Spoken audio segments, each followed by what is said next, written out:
Experience the thrill. Misano hosts the Super Trofeo Series World Finals today. Day 4 of racing for the Super Trofeo Series. We've had the North American, the Asian and the European Series all settled. This is the second day of 2 of the World Finals. This is part 2. This is the one that dictates who will leave this circuit today as the World Final AM and World Final Lamborghini Cup champions. My name is Bruce Jones. Alongside I have Lamborghini racer Jack Bartholomew. We will talk you through the action. Now Jack, fairly bright today, but it's still cool. Yeah, it's actually, I think, maybe even the coolest it's been this weekend, especially this time of day. But I was just saying, I was out about an hour ago doing the hot lap session with the VIP guests, and the track felt really, really good. So I think the guys, providing they can generate enough heat in the first couple of laps, should have plenty of grip out there. Well, let's hope so. And let's go down to the grid, because Dakota has got Antoine Comeau, who's starting very much at the sharp end of the grid. Let's hear his thoughts. He is. I think this is the best qualifying for Antoine yet. As you said, it's overcast today, but the wind is picking up. It's getting a little bit breezy on track. I'm not sure how much that's going to affect the aerodynamics of the car. Let's talk a little bit to Antoine. Obviously, he's having the final buzz. Antoine, a really good qualifying today. Yesterday, you almost clenched that third place, but not quite. What did you learn from yesterday that obviously you can apply to today's race? Well, driving by myself, definitely more difficult than having a co-driver that jumps in and passes a bunch of other cars. So what I've learned is it's hard to pass. Starting in fourth should definitely help. I'm not going to let anyone pass me and try to get a few places.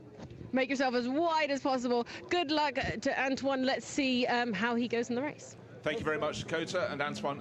Now, points were awarded to the top 10 finishes in each of these classes in yesterday's part 1 of the final, so to speak.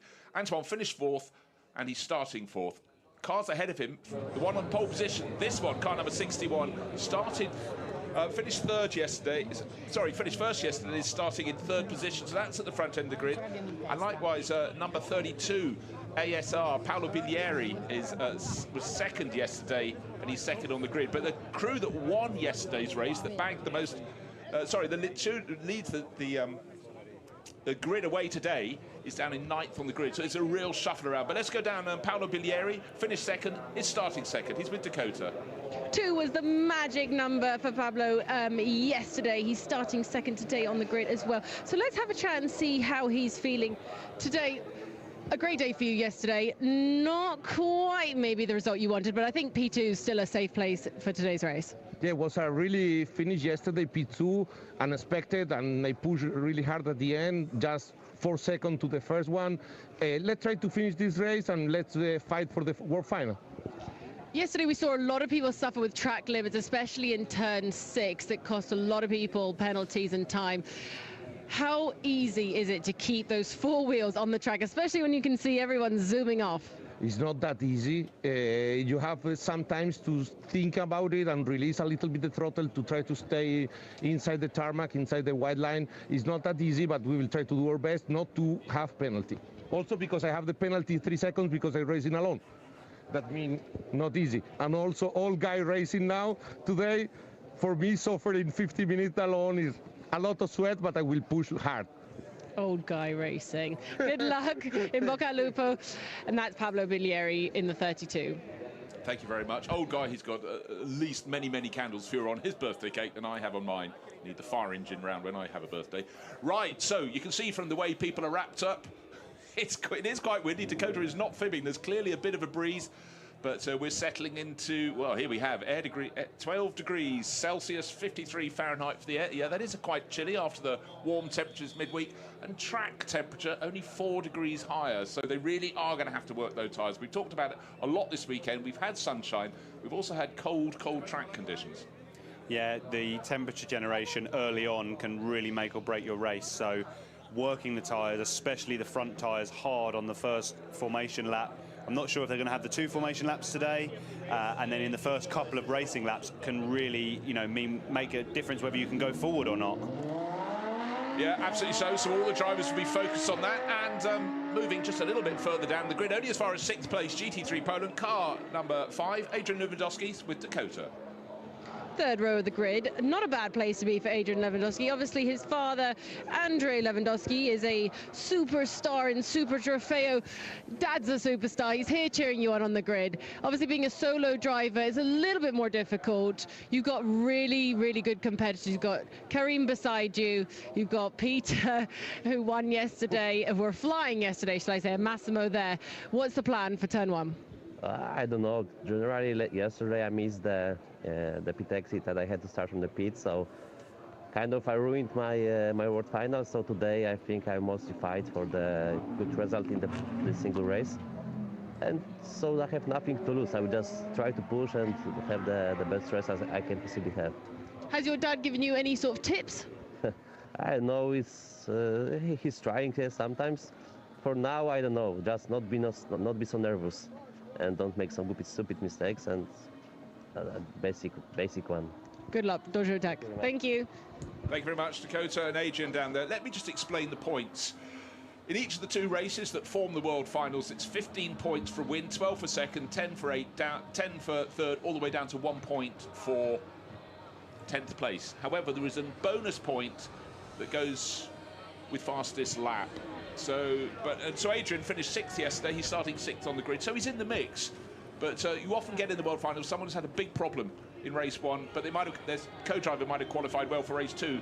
We'll see more of that in the Pro and the Pro-Am final, where the grid, they might as well have just drawn numbers out of the hat. It's so completely jumbled. For all these drivers, the focus is on, it's like a normal Super Trofeo race. It's 50 minutes long. There's a pit stop in the middle. The timing of that could or could not be critical. But right now, every single driver there is going to be thinking about two things: the first corner and heating their tyres. Yeah, to be honest, it's always good to look ahead, but that is the important things right now. First, get some heat in your tyres, so you've got the grip to work with. Survive the first corner, and then you can start picking your places. Picking off the opposition as you go through the race to move forward and pick up as many points as possible. A lot to think about for so many of these drivers, and I just noticed a couple of cars are missing from the grid, and we had a report on our screens that Francesco Terzo had hit the wall getting around the grid, and that is indicative of just how little tyre temperature they had. Turn 6 is where the track is beginning to open up onto the infield straight, and we've had a lot of drivers running out over the curbs, and he probably went just a modicum too far, and he may be one of the cars, and I sense one is missing from around 15th, 16th, 17th on the grid. And as we heard from Adrien Lewandowski, he ended up starting yesterday's first part of the race from pit exit, so effectively stone last, and to come through to 6th overall, that was a real stealth drive, and well done to him. Yeah, he's certainly going to be looking strong today. As we know, it is hard to pass round Misano, but we saw in the Pro and Pro-Am race how certain drivers moved all the way through the field, so it can be done. It's just picking your moments, not abusing track limits, not overworking your tyres, and making sure you've got something left for the second stint. And of course, what none of the drivers know is if there would be an incident that leads to a safety car that will bunch the field up, because that can really change the complexion of the race. Not that you're wanting one, not that you're wishing for them, but at a track like this, you could easily have one out because someone could just berth their car, beach it out in the gravel trap, and it would be in a dangerous position, needs to be moved. I talked about cars missing from the grid. Well, certainly the top 5 rows, we're just looking at them now, are all in their respective grid positions. So pole position is Stéphane Lemeray for CMR, along with his teammate Rodrigue Guillon. They've had speed, but not had the results to go with it. There's Rocky Bulldog, and he's starting 2nd in the Lamborghini Cup class in 9th position overall. 1 minute until the field be released for, well, at least one formation lap. There may be 2 to allow them more time to get heat in the tyres. They're waiting for confirmation of that. 2nd on the grid, Paolo Bilieri. Massimo Cilia will start 3rd for the Oregon team. Then the first of the North American Series drivers, Antoine Comeau. We heard an interview with him. His is the red and white car, or white and red, car number 130 from ANSA Motorsports. And then number 7 is 5th on the grid. That's the lead car in the Lamborghini Cup class. Karim Ojay's having a fantastic race meeting for Villorba course, and he's just alongside GT3 Poland's first car on the grid, which is Adrien Lewandowski's. So 50 minutes of race lies ahead of us. And for people on top of the grandstand in that wind, on top of the pit building, they'll be having to keep quite warm, because certainly the wind is picking up. So left of grid with the Guillon sponsorship, that's Stéphane Lemeray. Right of the grid will be Paolo Bilieri. But the formation, the lights are green, so off they go. And let's hope everyone gets away. Let's hope they just get as much heat in their tyres as they possibly can.